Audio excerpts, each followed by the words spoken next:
Welcome to the Forging Honor podcast. I'm Jonathan George. And I'm Benjamin Jones. Here at The Forge, we explore what it means to live as Christian men. Along the way, we'll be doing weekly challenges to build character through action. We are by no means experts, just two young Christian men trying to make sense of a wild world. That's right. We do our best to learn and hope you'll join us on the journey. And if you want to get directly involved, go to forginghonor.com to find information on how to join our community. This is episode 22, Walk This Way.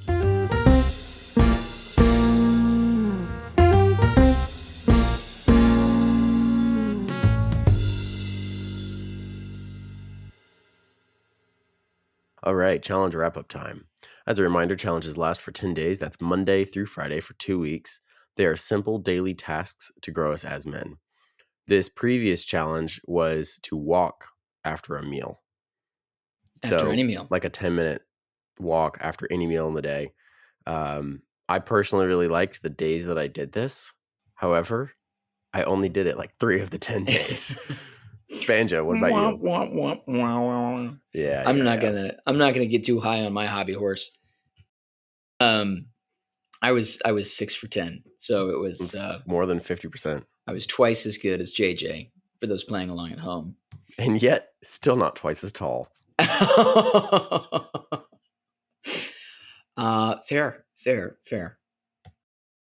Anyway, we can just end the episode there. I've built all these episodes up to that moment. I guess that's all this was. Thanks for being on this journey with us. This has been that's it. That's no more after that.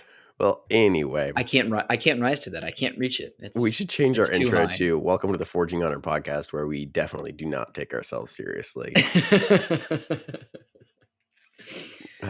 But walking after meals, what was your experience in this? Was there anything you particularly liked about it, or anything you didn't like about it, Banjo?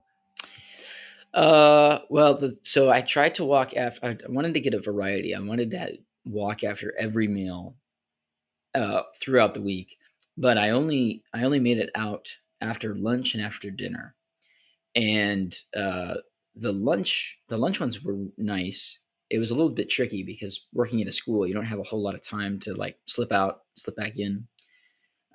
So it was a little bit tough to do it. But when I did get the chance, I enjoyed it because schools are so loud all the time. I don't know if people realize this anymore, but schools are incredibly loud just because you have so many small, rambunctious, chillins living it up.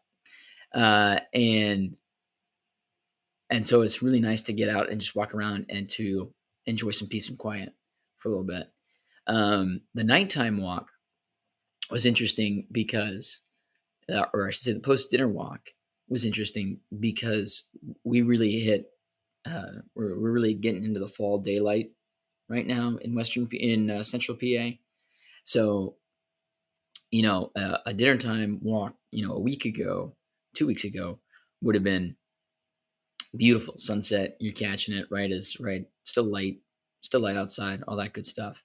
Now it's totally dark, and so it's a walk under the stars, which at times was quite enjoyable, and at times was cold and lonely. But you gotta try it both times. Did you do all of the walks on your own? You didn't go with your wife? No, I went a couple with my wife, and that was really nice. That we got to talk, and we've gotten into the habit of just it's just the two of us, and we're pretty zonked by the time that we get to dinner time. So often it's make dinner, which is a chore, make dinner, eat dinner, watch TV, go to bed. It's that right that just simple routine, and I really enjoyed switching it to a more a little bit more active of an ending to the day. How about you? What was your experience? Was this all you thought it would be? I mean, yes and no. I've done something like this before at one point, and this was my attempt to kickstart me doing it again. I'm definitely going to keep attempting to do this because I really do like it. I like it a lot, and it's that for multiple reasons. One, like you said, with my wife, it's a good time to catch up. If she goes on the walk with me, good time to chat. Just 10 minutes of just there's no screens involved. There's nothing. We're just walking. Sometimes we'll put my, if my wife's going with me, my son goes in the stroller and he loves the walks. He thinks it's the greatest thing ever to go. And he just says hi to everybody. And he points out if a truck goes by, he's so excited. Um, Adorable. so it's good family time. Again, if the family's going with me, and regardless of whether the family is with me, it's some good exercise. One benefit I really found, and my favorite meal to go after, because I've tried every meal. My favorite one was lunch because I didn't hit Mm, an afternoon slump. If I went on a yeah, walk immediately after lunch, I didn't have an afternoon just total crash where I'm tired because I ate my food and now you know how people feel after you've had a little more than usual or whatever it is. Um, that walk just really kickstarted my afternoon. yeah. Um, so that's sort of physical, sort of mental, I guess. Physical in the sense that there's some digestion happening there. Um, right? If it's just a 10-minute walk, you're not really burning that many calories. Mm-mm, no. Um, but I think the mental benefits, like out of that 10 minutes, are better than the mental benefits out of some longer exercises that people do. Like it for me, it was like if I was on my own, I would have ideas just coming to me and thinking it was a great. I really enjoyed that. Yeah. Well, we live such busy lives, you know. I was noticing going out for a walk. I was noticing that I was thinking clearer while I was on the walk. It was like, especially for that lunchtime one, you get in such like a rush during the day, the middle of the day, that it's like everything's coming at you a mile a minute, and then you take the walk, and everything starts to just slow down a little bit because the walk is so deliberate and it's so um, meandering, and that's good, and I feel like it takes the pressure off of existence for a little bit, which is Right, nice. right. But then the other thing I noticed, I don't know if this is your experience, but where I am, there's like nobody walks anymore. I feel like I might be wrong about this, but I feel like when I was a kid, if my family went for a walk, then you would run into like two or three other families going for a walk, and you might like stop and talk with them. And maybe this is just a product of where I live, but I don't see people walking. I definitely don't Interesting. see families walking. It's not like a regular thing. I don't know Well, if we just lost it as a society. I think it's several factors. I think, yes, you are seeing fewer families, especially fewer young families walking, just Mhm. or if their kids they've got school activities, they're out. There's all kinds of stuff happening. I'll often see an individual walking in my neighborhood or running, but it's clearly for exercise. Like they have exercise gear on, Yeah. right? It's not just a slow meandering walk for the enjoyment of going on a walk. There is one couple, they take a walk every morning. Yeah. Are they Um, older or are they younger? They're probably in their 40s or 50s. I, Mm. I mean, um, so I see them walking. And then the other factor, I think, is the way our neighborhoods are set up. So if you're in a less walkable area, people just don't think of it as an activity to go do, right? Right. I'm in an area where we don't have sidewalks, but we have pretty large roads, pretty wide open. Yeah. Um, and then there's a neighborhood right next to me where large open roads, very few people are driving on them during the day. So it's a pretty safe area to go for a walk. When I walk through that neighborhood, I see a lot more people out. Yeah. And I think it's a factor of the environment they're in. I also think it's a factor of it's an older neighborhood. And so the families that have moved there have either been there a long time and have been walking a long time, or if they are newer families, they kind of chose that culture a little bit, right? Yeah. Right. They moved into it seeing this is the kind of neighborhood I'm moving into. So I do think it's a couple of aspects to it. Yeah. I don't know. We live in a pretty rural patch of Pennsylvania, but we have really good sidewalks, open roads. It's a fairly quiet town. Interesting. And I don't know, I've always felt like it's the kind of place where I used to see people walking. Could it be? I mean, what's the weather like during these times? For Pennsylvania, it's a quite mild fall right now, I would say. The thing that's weird is it's like every weekend we have buckets and buckets of rain. It's not Hmm. usual for this But area. but if it's not raining, yeah, there's no reason not to go on Yeah. a walk, I guess. Like it's not crazy cold already. No, no, especially Yeah. not for Pennsylvania. Like, the thing about Pennsylvania is it's it's not that, you know, it's not that you don't get cold, it's just you know how to handle it better than people in the South, you know? You understand the art of No, the I know layer, what you mean.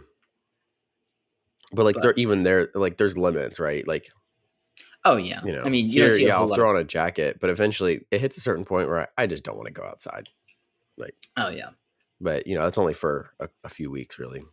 I will say the thing that I really missed being in, going on these walks is the thing, being at Covenant, you had so many great hiking trails. If you Yeah, wanted to go for a walk in the woods, it was a 10-minute walk. That was all you had to do. And I really miss that. I really miss that ability to I don't think I do really well in wide open spaces. I you prefer like the like closed in, the wooded.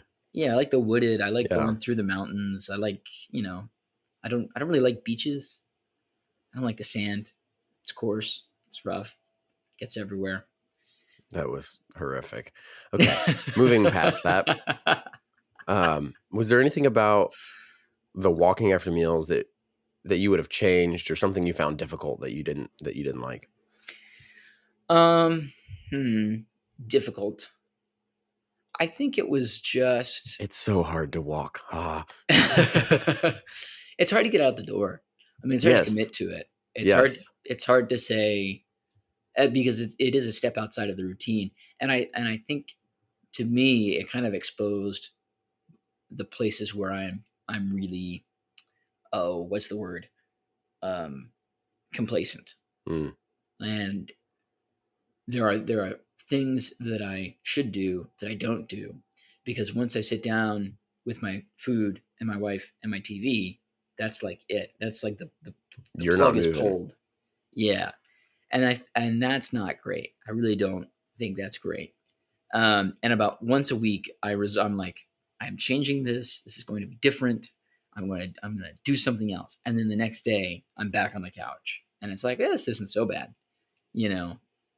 And just so the walk after dinner, I think exposed that for me. Where I was like, why is this so difficult? This shouldn't be so difficult. Um, yeah, that's probably the biggest thing. Also, the walking at night was a little spooky. I wouldn't say it was Really? like difficult, but it was spooky. Oh, interesting. Like, what Yeah. kind of spooky are you talking? There's nobody out, and it's just So uh, eerie. yeah, eerie is a good word. It's you walk out, and we have very little light pollution, so you get a really nice look at the stars. Nice. That's awesome. But there's also like, the reason there's no light pollution is because we don't have like street lamps, you know, Right. and so you're walking down the street and it's just like black, Just like dark. just totally dark, and then you see like one street lamp, 100 yards away, and you're just walking towards the street lamp, and about 50 yards in, you're like, "Is there something behind me? I think there might be something behind me. I'm That's gonna look." funny. And it's like that whole thing. And I've Yeah. always done very poorly with that kind of a thing. So there were a couple of walks where I was moving very quickly at the end, where it's just like this guy. I know, I hear it. Something's right there for me. Something's there. Um, but I think that's, well, yeah, unrelated thought. The other thing that's a little eerie about it is because there's nobody out, everybody's in their house. And so you're walking down the road and you're just like peering into people's houses. Well, and you can see right in at night. It's great. Like, Yeah. some people, I feel like some people don't realize that. Oh yeah. Put some blinds on your windows or something. Please. It's also Halloween season, so around here, That definitely added to it. Yeah, that's yeah, funny. yeah. Like I would every time I would walk, there's like one house that is just like all graveyards and like a big leering pop up. Yeah, it's spooky in the middle of the night. How about you? Anything you found Yeah, like you difficult? said, just getting out the door, committing to it. I found I had to commit to it before the meal. Yeah, Like, because I think too often, especially with my lunches, it's okay. I just had this meeting. Let me go eat my lunch, and then I got to come back and take care of whatever I need to get done. Right? Like my mind is thinking about work the entire time I'm at lunch, and so it's hard for me. And this is unfair to my family if I'm eating with them, which I don't always eat lunch with them, but when I do, it's kind of unfair to them to just come in, eat quickly, and go. Right? So I think in some way, yeah, that learning to commit to, okay, I'm going to be here for at least this set amount of time, and I'm going to do this activity. That It changes things. it kinda requires you to be present in the moment. Yeah, a I lot mean, more so. that's the thing that I don't know how you are with this, but I get so far up in my head from time to time. I might be sitting next to my wife, we're watching TV, and I'm thinking about, the 8 Cormac McCarthy books that I'm reading and dissecting and delving into and working on my Right. complex literary theory, and she's like, "You're not here." And I'm like, "But I am here." She's like, "No, you're in your little world." You're thinking. And I think the walk, because it's there at the end of the day, or it's at the end of the meal, and I know that I'm gonna be out of the house, it was something where I thought, "Okay, so now I need to be more present in this moment, you Right. know, and I need to take this more seriously." So that was helpful. Interesting how that works. I like that. I also like the fact that when you're on the walk, just because you're so separated from, like, it's odd. There are so few places in our lives. I was just thinking about this. There's so few places in our lives where we're just kind of on our own and separated from Yeah, our devices or separated from whatever. Like maybe I had the phone with me on the walk just in case I need to make a phone call or something, emergencies.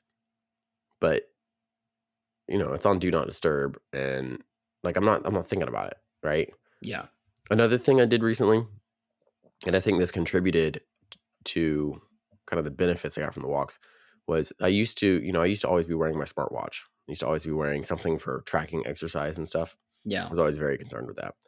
Um, and well, that's fine for if I'm going on a run for the purpose of exercise. But I would be like, oh, if I don't have my smartwatch on, there's no point in going on the walk. Finally, I right. just was like, you know what, that's dumb. Whatever watch I'm wearing, doesn't matter. Just gonna go on the walk. And that was there was a sense of freedom in that because it no longer became something where I was trying to get my steps in or something. Yeah, It was I'm gonna go on this walk for 10 minutes and just take the time. yeah, yeah. I've really fought the watch and track like health tracker apps because I don't think it's ultimately I don't think it's helpful. Like, I think it becomes so much of like a performance thing that you just stop having any fun with the things that are supposed to be fun. Like, a run should be fun.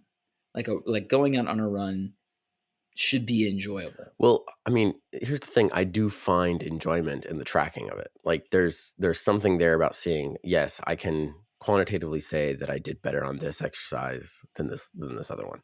But but Like it for but that me because I've eliminates put so much self competition out there. no, but see, I think that swerves into the unhealthy because Why? because But running is that you're competing against yourself. yes, but not all you need to be able to learn to lose to yourself, right? And there are days when you're going to have a bad run, and you need to see the beauty in a bad run just as much as you see the beauty in a great run, The beauty right? is it's done, and I can go on and do a better run next time. Now, I mean, it's more than that. You have to see the value in it. Like, there's got to be value in the days where you just say, like, I got out there and that was the main point, you know, or you go out on a course that is just unforgiving and there's no way that your numbers are going to mean anything, Right, right. you know. Like, there's value and there's beauty in those things, but if we only, like, I've seen this with so many, especially high school runners, who are like, I have to wear my watch and I have to record the thing, and if I don't record it then it didn't count. Hmm. And then they get so tied up and anxious about the statistics, Hmm. about their heart rate and about their beats per minute and about their footsteps, whatever. And it just like kills the run. It sucks any joy out of it because they're having to put some sort of like perfect number by it. No, I see what you're saying, and it makes sense. And yeah, I mean, at the high school level, right? I think a lot of folks don't realize you need to be kind of fighting burnout a little bit, and that can Hmm. contribute to burnout. So there's that.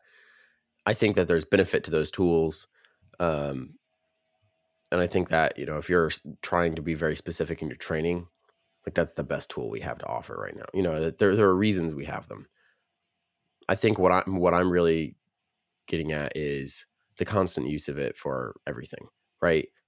Hmm. So the Apple Watch takes what the GPS watch of last decade, the running watch of last decade, and turns it into an everything tool. Now you can Right. track everything, Right. right? And I mean, there's the Samsung watch now too. There's a bunch of others, but point being, Is that not terrifying to you well, it's that what? that it tracks everything? This is a Well, that's terrifying the other piece concept to of it. me. There's another that's a whole different side that yes, I've thought about that a good bit. Um, but when it comes just to how it affects our everyday lives, anyway, we've taken this what for some people is a hobby, others a lifestyle, et cetera, and we just turn it into this whole now everybody needs to be tracking their steps and their calories and their everything. And I was thinking about the great heroes of old didn't do that, Mm-mm. No. and the great philosophers didn't do that. No. Great thinkers, the poets, et cetera. Now, Marcus Aurelius never would have had a smartwatch. maybe not. I do think there is something to they clearly record a lot about their lives and they're clearly paying attention to what they're doing, right? So there is something to the tracking in order for the sake of improvement, right? If you never paid attention to what you were doing, you would never find the places where you need to improve. Well, That said, that's true. so I'm But not the saying things you that have to do it in every aspect, but like it's clear, like even Marcus Aurelius in his thinking, he's clearly working back through some of his thoughts. Like if you read meditations, he's working back through some thoughts he's already kind of worked through, right? So y he's tracking that in a sense. yes, but that is with Marcus Aurelius, those are philosophical thoughts that he's keeping track of. And not that there isn't value of keeping track of like physical things. There is, especially if you're, an elite athlete. But I think that we've heard that healthy people are happy people and that healthy people do this amount of things. So therefore, if I do this Mhm. amount of things, then I will be a healthy person, ergo I will be a happy person, Right, right? right. And then we never think at all. There's no thinking involved in the tracking. It's just, oh, I need to hit this bar, I need to hit this mark, and then I'll be happy. Well, and that's where you do need to tie that measurement if you're using it into the larger picture, right? Yeah. You can't, otherwise, it's the whole losing the forest for the trees thing.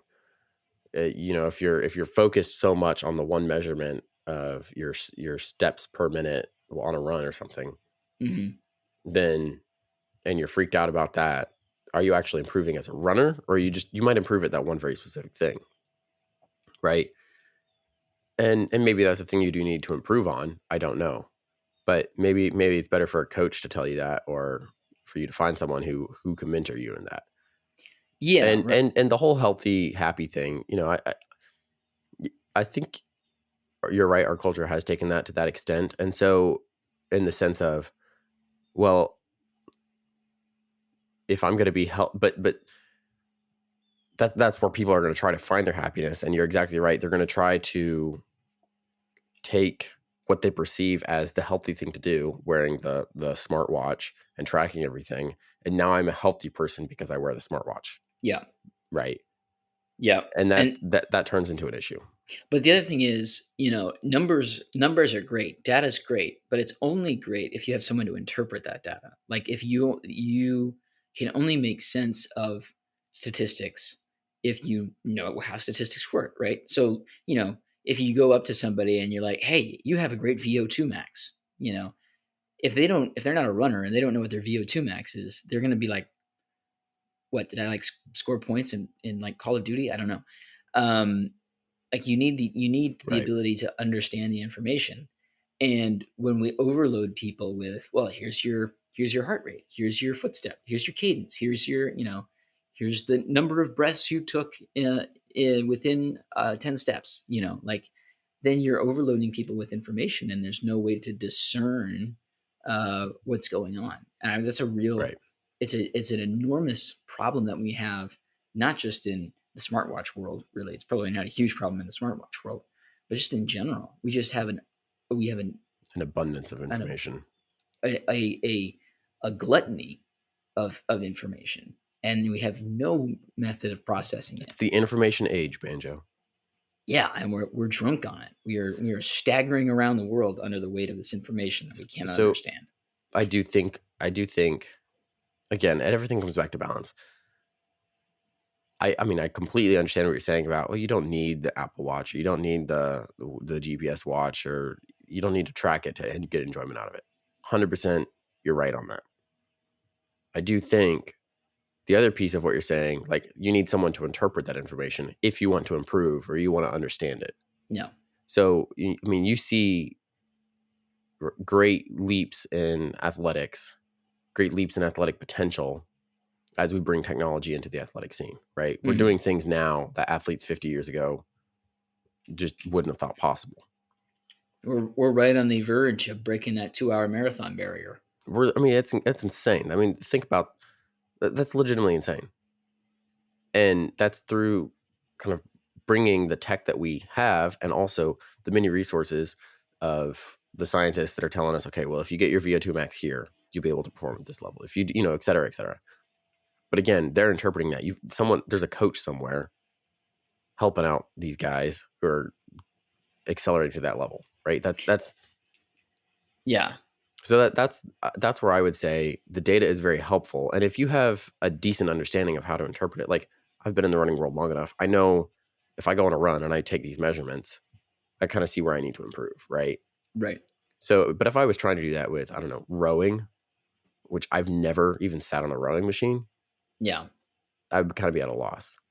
I kind of Well, have some general ideas of athletic stuff. So I would say, what's the point of the exercise that you're trying to do, right? yeah, and you were telling me you finally saw Whiplash this week, right? Or Yeah, last week? wild movie, man. Isn't it Crazy. amazing? But Whiplash is an interesting case study because the talking about go out on a walk, and that's an enjoyable, quiet thing, right? That's a Right. healthy thing to do, right?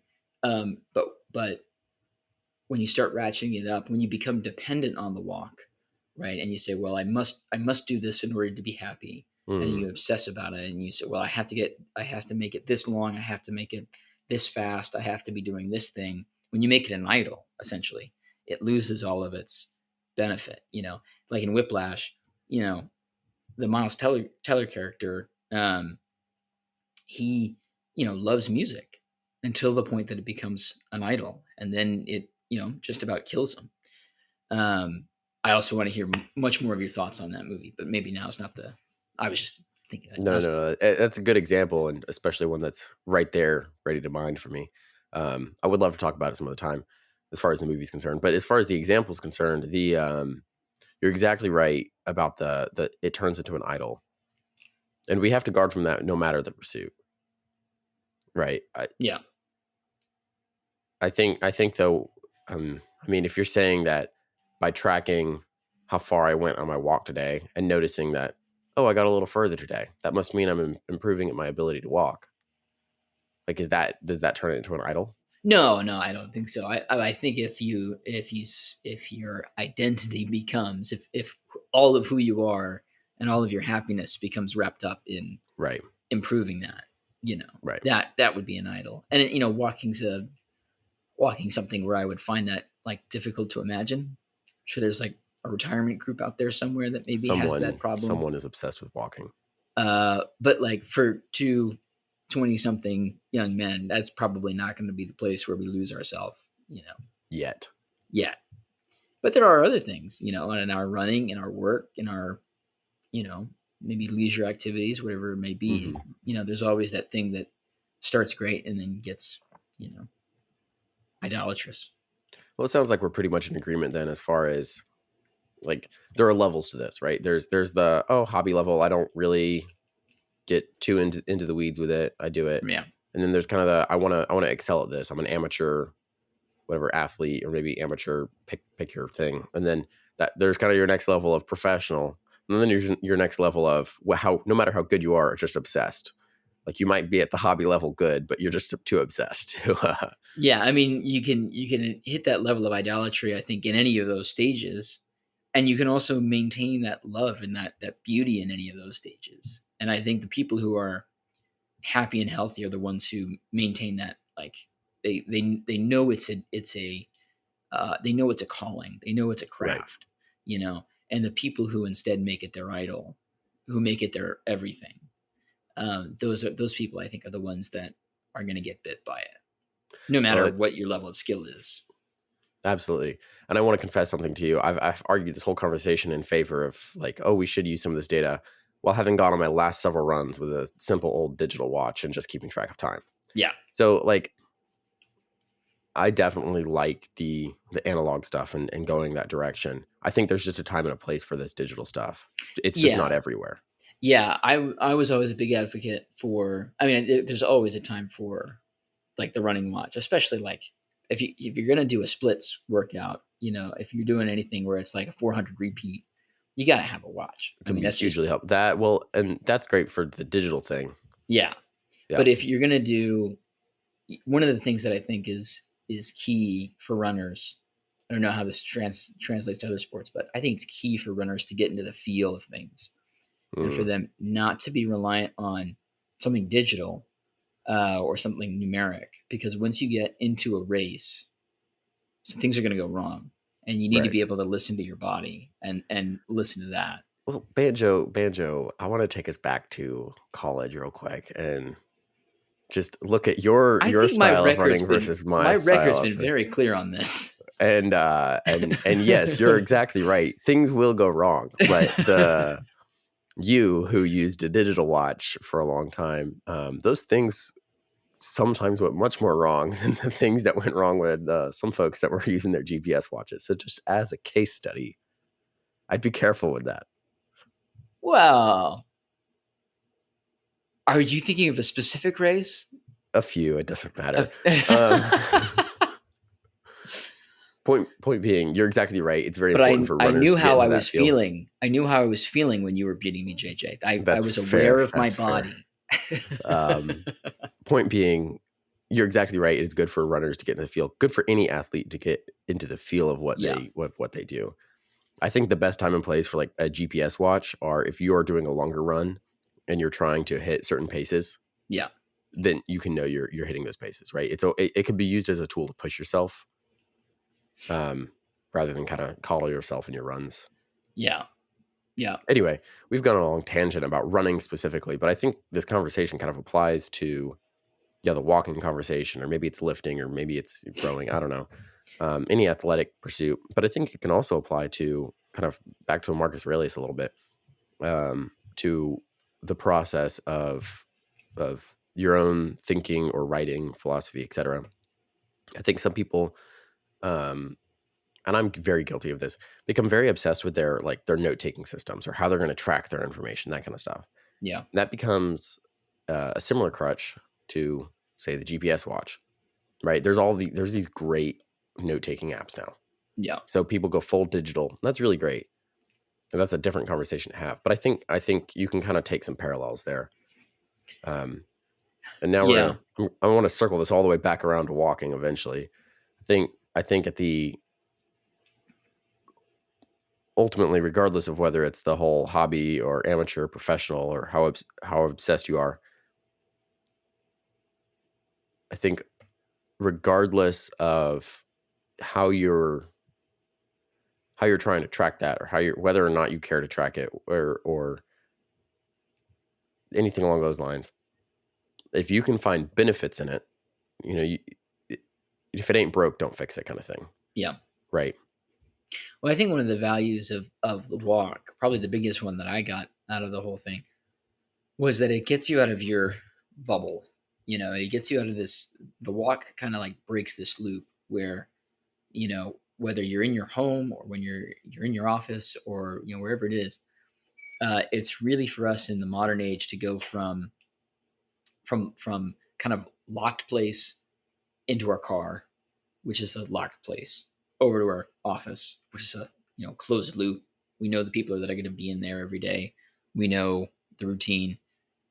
You go from that back into your locked space in the car, head back home, and you're back in your closeted space. You know everything that's going to happen in there, and it's really easy, I think, for us to just rinse and repeat, rinse and repeat, rinse and repeat. Mhm.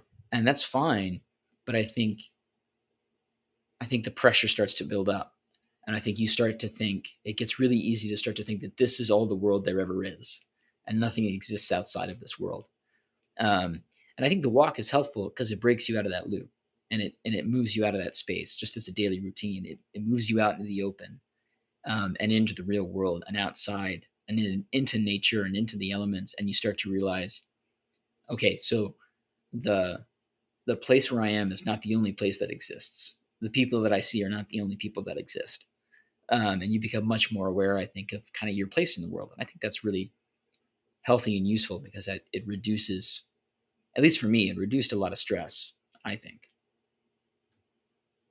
Yeah, likewise. I think that's a great place to wrap this up.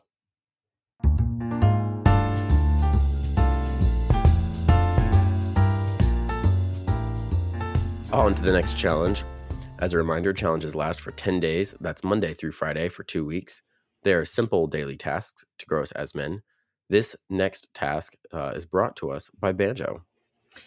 So this particular challenge is going to tie more in with our episode from 2 weeks ago, and requires a small story to kind of get us into it, as mine often do. This week, I was teaching a class, and I like to ask questions at the beginning of my classes to get the kids thinking about things. And so, one of the questions that I asked this week is just, "Who's your favorite musician?" And the kids, gave their responses, and I didn't know any of them. And then they were like, "Mr. Jones, who's some of your favorites?" And I was like, "Well," and I told them some of the genres that I liked. I was like, "I like blues rock, or I like rock and roll and classic rock." They're like, what is classic rock?" And I was like, "What do you mean, what's classic rock?" They're like, we don't know." I was like, "Don't you know any of these people? Like BB King, Jimi Hendrix?" They're like, "Who's Jimi Hendrix?" And I was like, "You don't know who Jimi Hendrix is?" They were like, "We have no idea." And I flipped out. So I pulled up. Gave them all F's and kicked him out of class. I threatened. I threatened.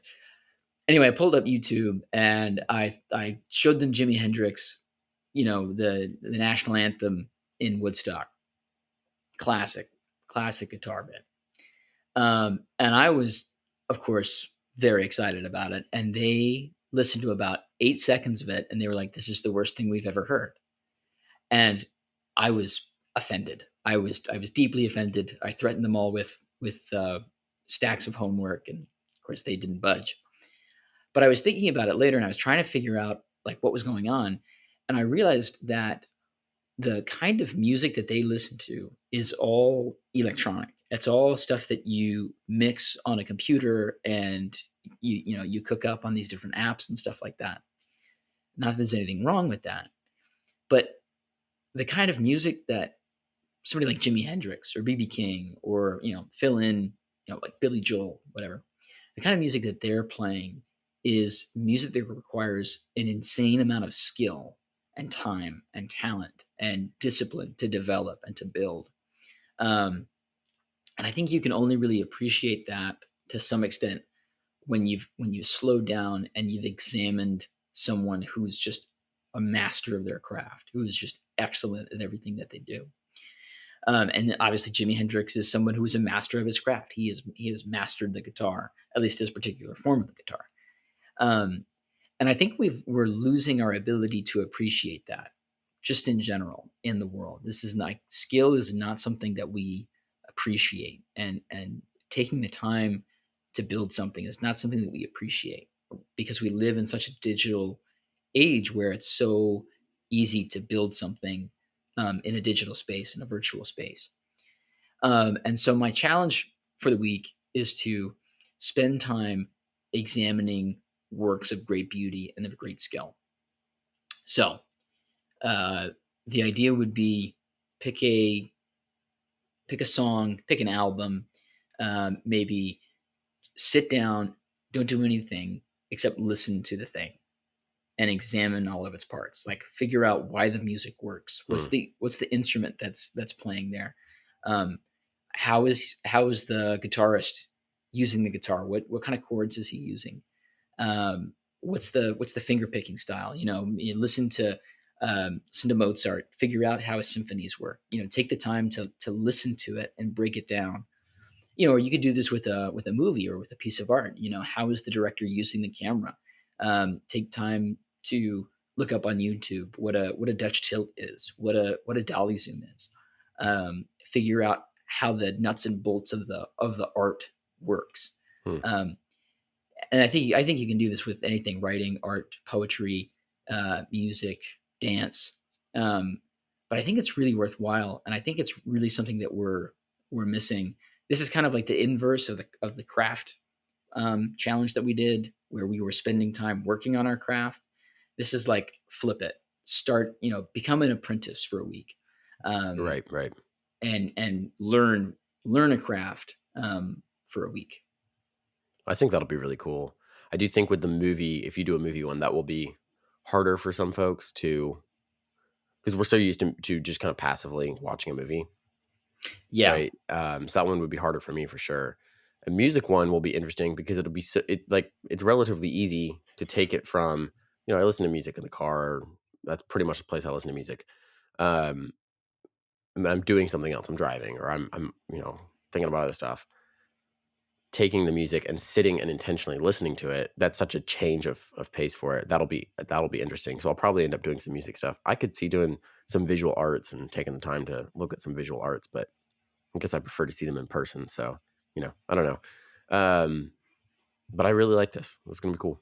yeah, I'm excited about it. I if folks are interested in the movie stuff, I can put that on Discord, or I can maybe on the website. That's something I've spent a lot of time digging into, so I'd be happy to help with that. Um, but JJ, I'm going to have to come to you for music stuff because you know a lot more about that than I do. Just sit and listen to it. Exactly what you said. Soak it in. It's enjoyable stuff. Anyway, looking forward to it.